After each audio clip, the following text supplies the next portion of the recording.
This podcast is brought to you in association with NZ Hernia Society, the International Hernia Collaboration, the Abdominal Wall Reconstruction Surgeons Community, Melbourne University, and is now endorsed by General Surgeons Australia.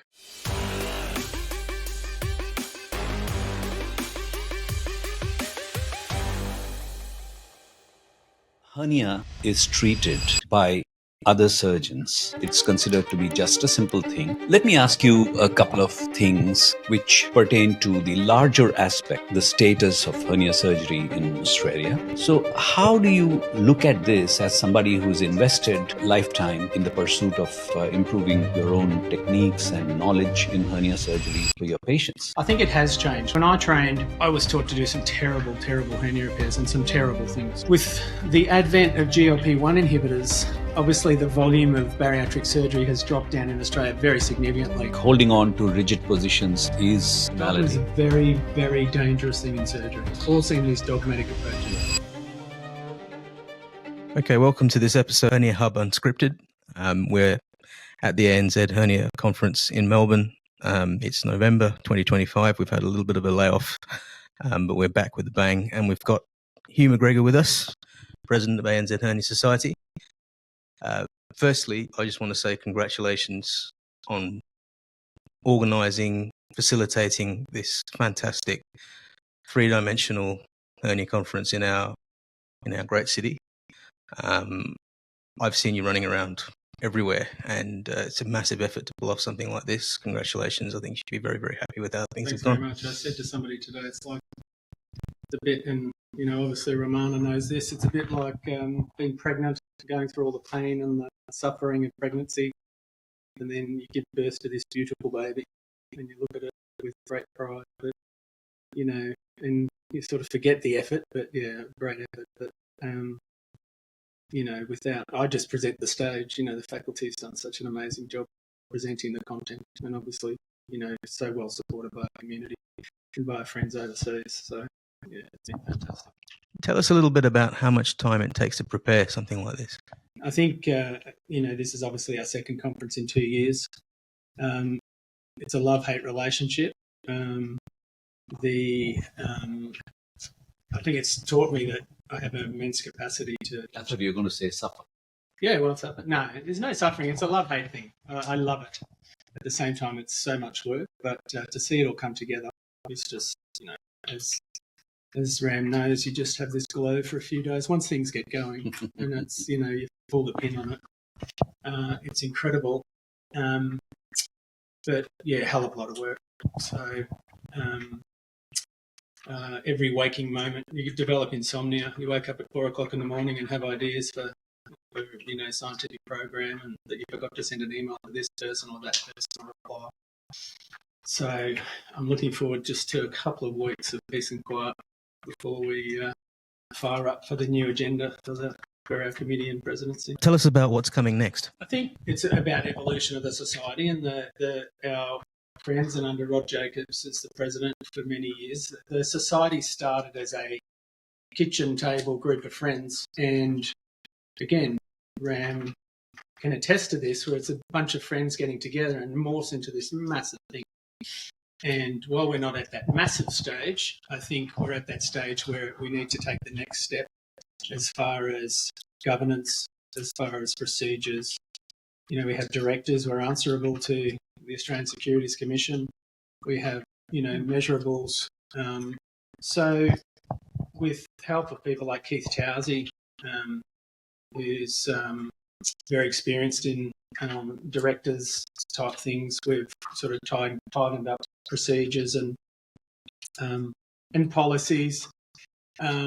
I have an agenda which I spelt out yesterday, and I think my number one priority by the time I finish in this job is to have the Australian Hernia Registry funded and compulsory and operational. And I think talking to industry here, we're putting in over 100,000 pieces of mesh a year in this country. We know that 10% of those operations are going badly, and we don't know why. We don't know what's going in. We don't know who's doing badly. We have no oversight with what's going on. As a group of practitioners, we're the largest installers of prosthetics in this country and New Zealand. and use it. So, in fact, in ANZ, there's about 120,000 pieces of mesh. That's more than the Scandinavian hernia registries, and we have absolutely zero insight into what's going on. So we want this funded. It's going to take money. We have money now, thank God, after our conference. I think we need to get that up and going. I think engagement, I think, educational opportunities for our younger colleagues. And that's something I took away from the AWR, which was, we have to get young people involved, and we want to get them involved and encourage them to be our next leaders. And I've just seen that amongst your cohort who are here and have supported us, who I first met in Delhi many years ago and were very new young surgeons, and now they're rock stars. They're absolute rock stars, and we're lucky enough to have them here. And I have 5 or 6 agendas that I'd like to sort of achieve. And I think if I can put the same energy we've put into the conferencing into achieving those, I think we'll get there.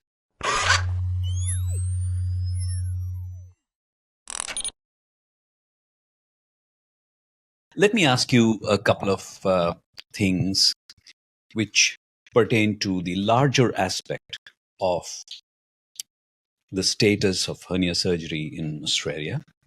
And obviously, I have no definite idea about New Zealand, so I'll restrict my questions to Australia, and you can answer for both.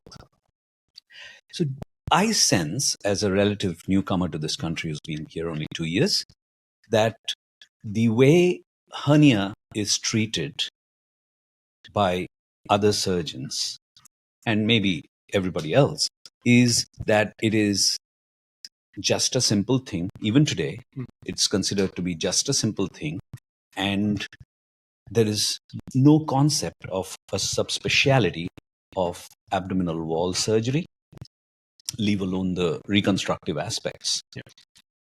Whereas even breast surgery has evolved into a specialty with its fellowships, so has endocrine surgery.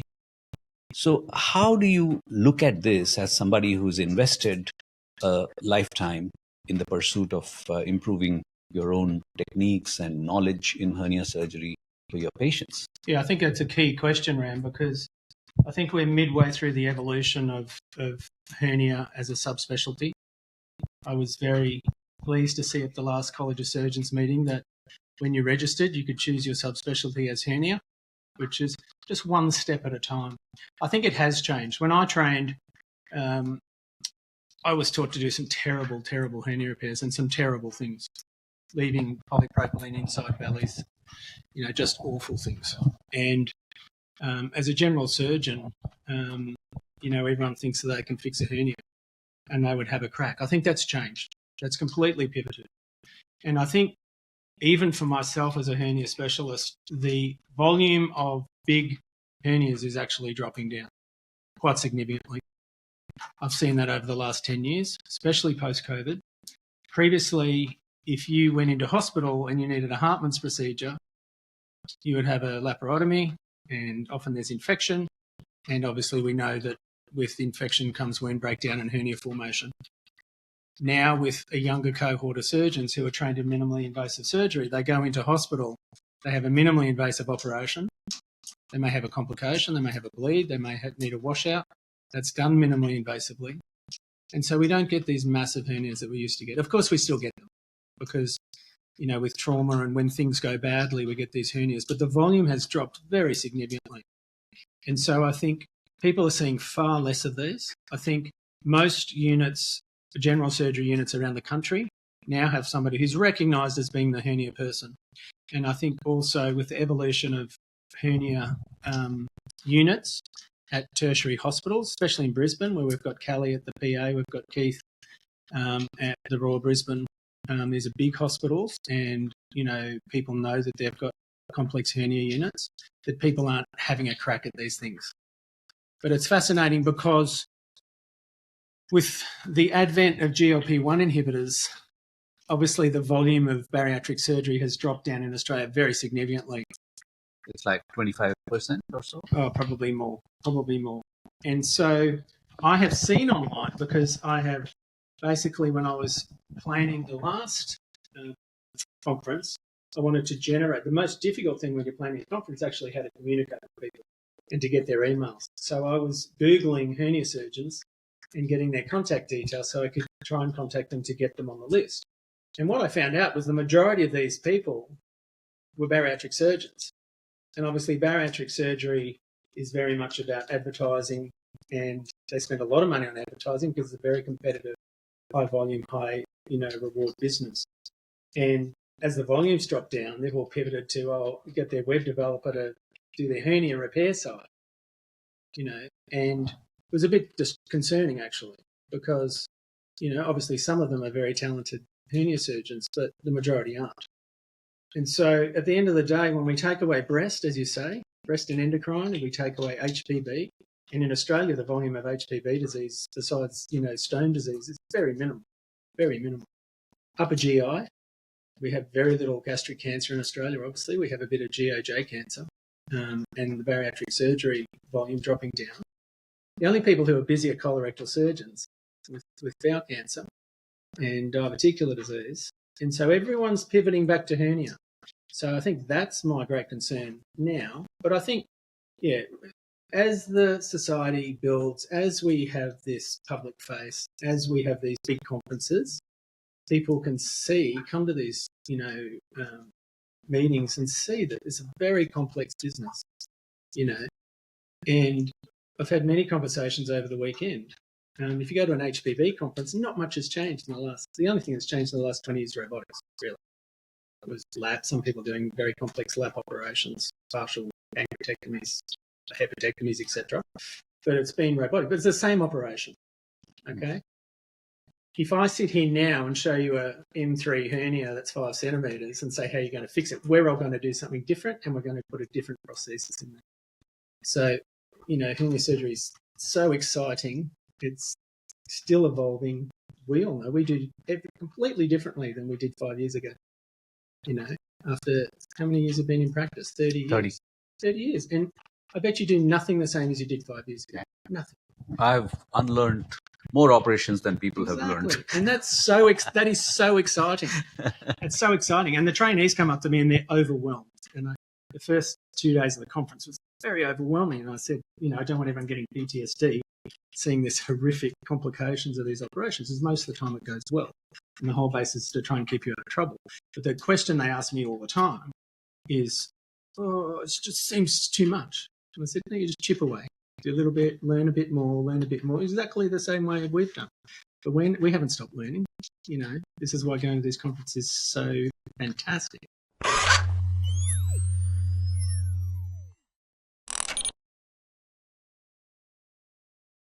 So, with regard to your statement about not having as many complex hernias as you used to, I wonder if it's perception thing or it's actually documented. The reason why I'm doubtful about what you said is working largely in the public, in the country and here, what I see is enormous number of Hartmans done on emergency basis, and many of those patients are elderly, sick, and they never get their reversals done. I believe the number is still around 40% across the world that you never get them reversed.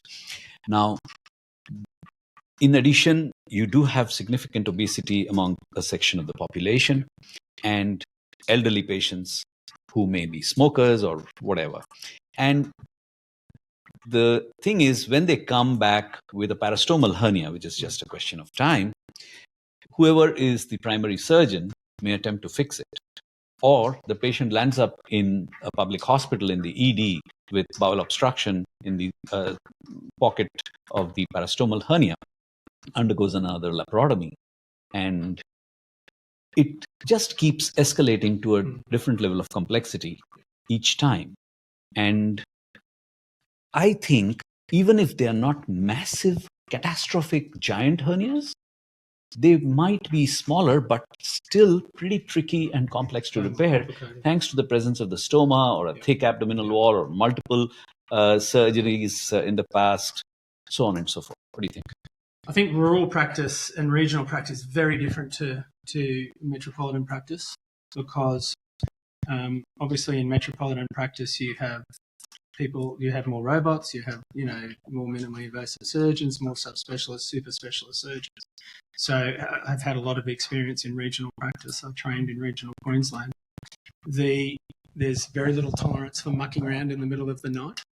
As you well know, Ram, anaesthetists often guide what goes on because they have an inordinate control of the situation and they just want to get out and get going. And so things like, as you say, patients are older. So that situation where you could potentially wash out a diverticular perforation and see how they went, that's becoming more difficult. When I trained in the public system, you would never see somebody alive over the age of 85. When I left public, we were palliating 105-year-olds who were anticoagulated, demented in a nursing home who had dead bowel or a dead gallbladder. And I'd never seen that. And this is where I think as a health service, and that's a whole different conversation, as a health service in Australia, everyone's been looking in this direction while people are 20 years older. And so, as you say, I think the difference now is, and obviously we know that health outcomes in regional areas are not as good because they don't have the same access to health, the distances and the financial means. So what we are seeing is people who are much sicker, who are much more, comorbid, and obviously much fatter, because the whole population is getting fatter, and it makes them far more complicated. So I think even small hernias, straightforward small hernias, can turn into a disaster because of those issues. So what is your approach in the management of simple, straightforward, primary or small incisional hernias, which could be in the midline, in an average patient without any excessive comorbidities, typically in the higher BMIs, and the patient has 3 to 5 centimeter hernias? What is your general approach? Say if the patient is a 55-year-old male or a 35-year-old female, does it change in any way? Absolutely. So, and we were writing a paper on this, and it's basically, I hate to swear during the broadcast, but an IPOM plus, because, people have very strong views about putting mesh inside the abdomen. But I think the important thing about when you're thinking about doing an IPOM on somebody is it doesn't matter how good the mesh is. We're using this coated mesh or that coated mesh. Things are going to stick to the mesh. Okay? So I think when you're approaching these cases, you have to think about what's going to be stuck to the mesh. And I think, as you said, BMI 35 or, BMI 40 or 120 kilos, 180 kilos, 200 kilos, an IPOM is a fantastic operation because it's fast, so the patient's up there, up and about, they don't have the wound issues, and they're going to have a momentum stuck to their mesh. And who cares? Okay, it's not going to cause problems. When you're looking at a 40-kilo lady, you should never put mesh inside that abdomen. Never. Because you are just presenting viscera against mesh. And while 95% of those people will have no problems, 5% can have very, very serious problems. So my approach is completely different. So for obese patients, I have absolutely no problems doing an IPOM. I've done probably 1,000 IPOMs. Again, I have no insight into my data because we don't have a registry. But I think, I've had bowel obstructions. I haven't had any fistulas that I'm aware of.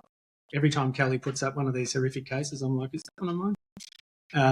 I don't think it has been yet. So I would do that very differently. In a very thin lady who has, say, multiple small midline defects, at this point in time, I would do a tap.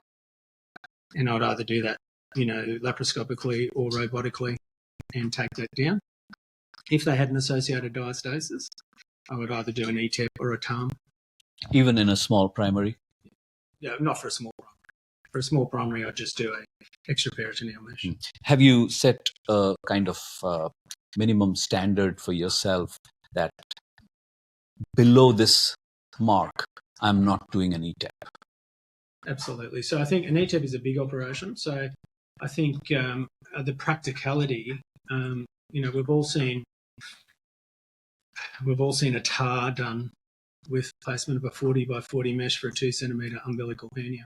It's still happening. I think you talk to Mike Rose, and I say to Mike, I was talking to Mike years ago in Washington, and he said, I'm acutely aware that if I say this is a great idea, then people are going to do it. And so the leaders in the community, like yourself, like Todd Hannaford, like Mike Rose, and like all these guys and girls, these elite surgeons who really set the tone of what we're doing, I think they know that you have to be really careful. And I know when ETEP became a big thing in India, that everyone was doing ETEP for everything. And then you get all the do a big operation, you can get big complications. Okay, small operations have small complications. So, yeah, for a tiny little thing, I would primarily, if it was anywhere around the umbilicus within a few centimetres, I would just do a periumbilical incision. I always inside the umbilicus, tunnel up, and either put a mesh in or close it primarily.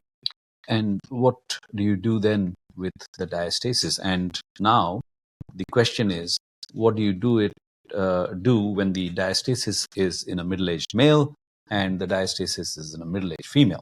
In the middle-aged male, I wouldn't repair the diastasis because I've repaired the diastasis before, and I think just having a diastasis, they still bulge. And they come back to you, do this beautiful operation where I do this, close the whole thing, medialise the rectus muscle. You get a CT scan, and you show them rectus muscles are touching each other, and they're like, but doctor, I still bulge. And I think just having a diastasis changes the shape and the function of the medial rectus muscles.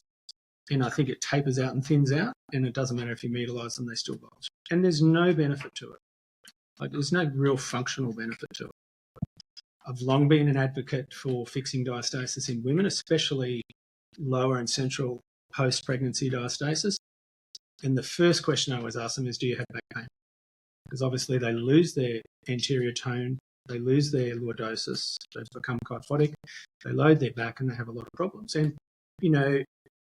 about 5 years ago, I think we've evolved again. About 5 years ago, we're having this debate, but that's not a hernia. I think when you can stick your fingers in and palpate somebody's aorta, either side, through their abdominal wall, then that's a problem, and that's a hernia. And I would do a combination of EMILOS, a SCOLA, an ETAP, depending on how big things were and how complicated things were. I mean, it's in a way, it's good that I keep changing my mind because I think holding on to rigid positions is dysfunctionality. Dogma is a very, very dangerous thing in surgery. Yeah. We've all seen these dogmatic approaches. Yeah. So with such a horrendously extensive experience with ETEPs, with all kinds of hernias over the years, it's now been more than 10 years since I've been doing this particular set of operations. I'm now very, very slow to take a procedure ETEP. I would rather do it as an extra-peritoneal approach, sparing the posterior sheath and the compartment, the retrorectal space, as far as I can. And the Valenzuela approach of doing the PTEP, as it's called, or the Madrid approach of doing it sub-xiphoid. My hector makes it look so easy. Yeah. It's so difficult. It is. And I think there is a significant learning curve for the open Hanniford technique as well.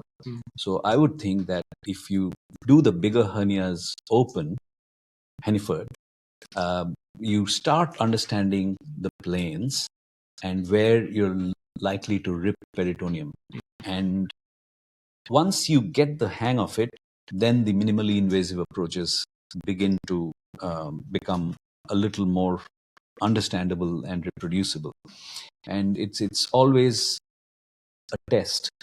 If you do a TEP for an inguinal hernia today, another one in the afternoon and another one tomorrow morning, almost certainly your steps, your technique, and how it looks is going to be almost the same. Yeah, absolutely. But when you do the same in the extraperitoneal space and you're tearing up different parts in different places and it's looking different each time, what does it tell you? It tells you that you still haven't got that operation into a predictable pattern. You don't have that rhythm yet. So I think the learning curve for that is pretty considerable. And it probably would be easy for somebody to start off fresh, getting trained in that field. And the robot obviously makes all the difference. And one major consideration, I think, for this quality of operation, where you need to see fibers, you see individual fibers, you can't do it if you have an old imaging system or a new imaging system, relatively new imaging system, but an old monitor. You just want to save money and you want to keep what you can keep and buy what you need to buy, absolutely. So I do see these mismatches where an older version telescope is used, or a telescope of one company is paired with a very good camera of another company. It just doesn't do as well, right? If you look at one of these new high definition 4K systems, they're fantastic. You can see individual fibers and operate. So the quality of the imaging is so important in how well you can do these delicate operations. This is really delicate. It's almost like plastic surgery inside the body. And so I would say one of the reasons why people tend to rip is because they can't see as well. What do you think? I mean, pivoting back to, I still do, many open abdominal wall reconstructions. And I think, we've all seen the effect of, you have to assess the whole patient. And this sort of dogmatic approach to, that's a nail, so I'm going to hit it with a hammer, is not right for everybody. And as Kelly Slater rightly said yesterday, you've had this incredible robotic operation, you're home the next day and you've got this big blobby bit of skin and sac hanging off you. That's not a success. Of course, the hernia sticks, but you haven't done them any benefit. Often it's much safer. It's always much safer to get your hands in there and do a full reconstruction, take down and reconstruction, and then to actually deal with the skin as well. So whenever I assess a patient, and often I apologise to the patient and say, can you just give me a minute? I'm just thinking, looking at you, staring at their belly, looking at their films, just give me a minute. I'm just thinking about what's going to be the best way to approach this. And, if you're going to call yourself a hernia surgeon, I think you need to have a full tool bag and be able to do the whole thing. And, this leads to issues of training, and training, especially in the US, where people are pivoting straight to robot. We had a situation on the IHC where somebody said that, the robot broke halfway through a tap-inguinal hernia repair, and they didn't have the skill set to then finish that case laparoscopically, so they finished it open, and people are shocked. So we have to be able to do things, many, many different things, and sometimes it's not the right way, and you have to pivot halfway during an operation. But I think with planning, when you're looking at CT scans, when you're doing your Carbonell equations, when you're doing your other equations, you basically use these tools to decide which way is going to be the best way forward. And yes, I'm very anti-dogmatic in that regard.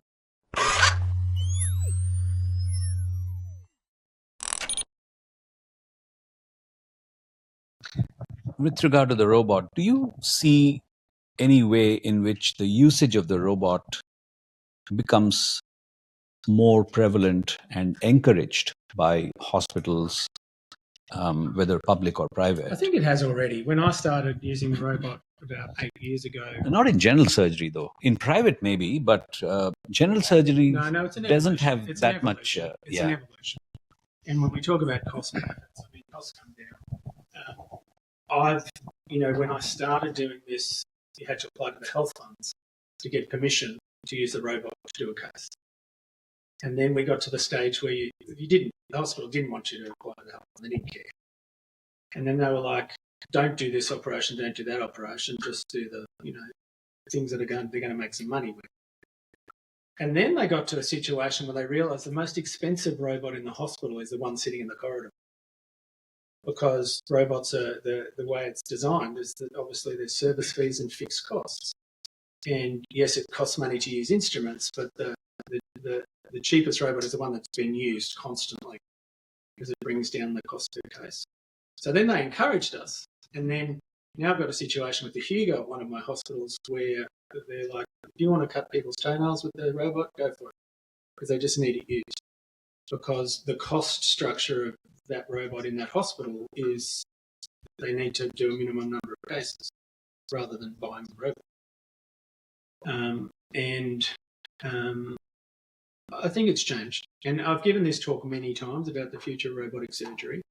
We will get to the stage. I mean, I'm old enough that we'll pivot. And I was lucky enough to train at one of the greatest laparoscopic, minimally invasive hospitals in the country, in the Royal Brisbane, which had Les Nathanson and, George Fielding and all these, and Nick O'Rourke, those doyens of laparoscopic minimally invasive surgery. But I've seen that evolution, and I've been through, and you're the same. You've been through that evolution. Oh, it's you're using the laparoscope too much. It's too expensive, and that's silly stuff.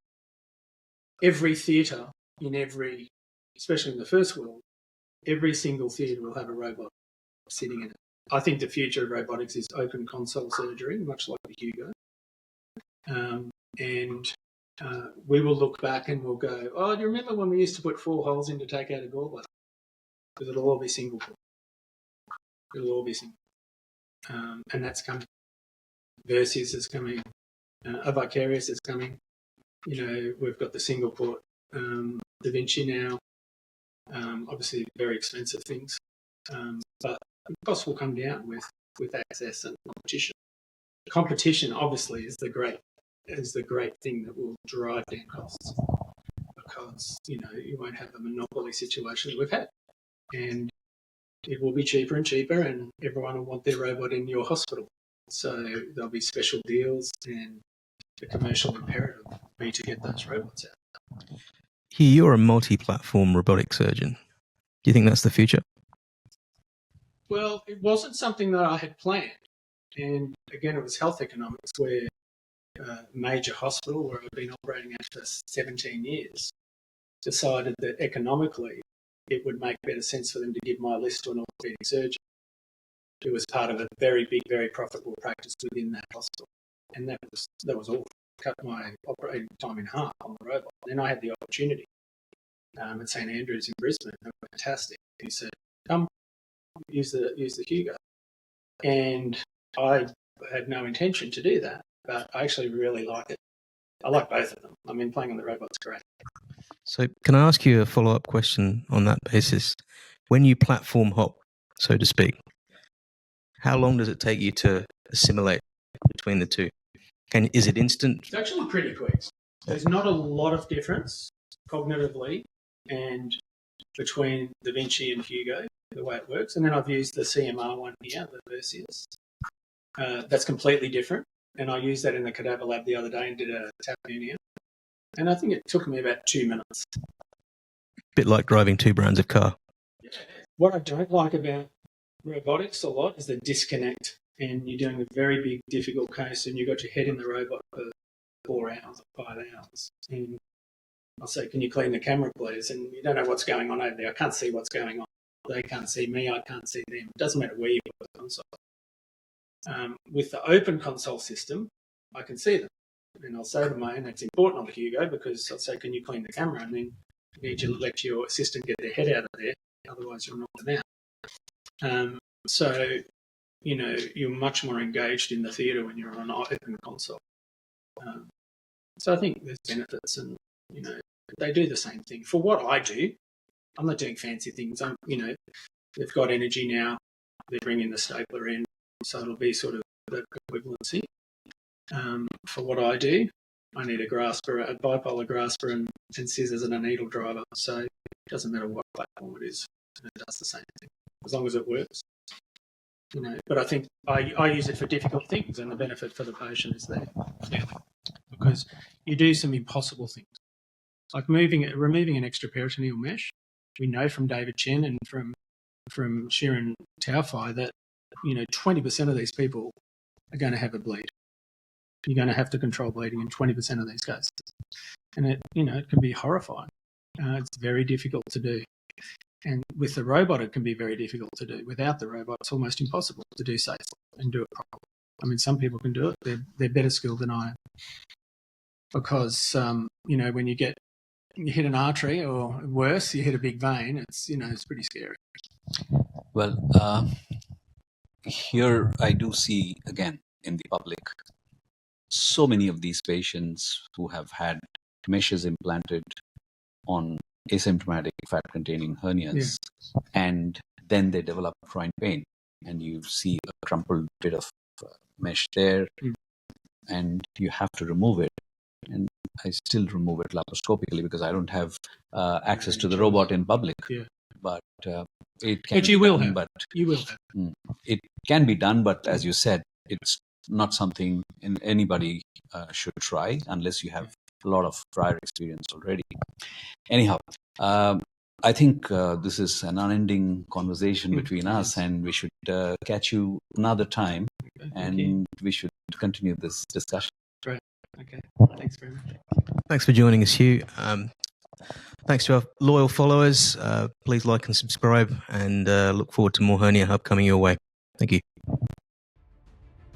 Thank you for watching the vodcast. Please look out for the next episode. The Hernia Hub team welcomes all comments and feedback and invites you to share these via our email address, herniahub@gmail.com.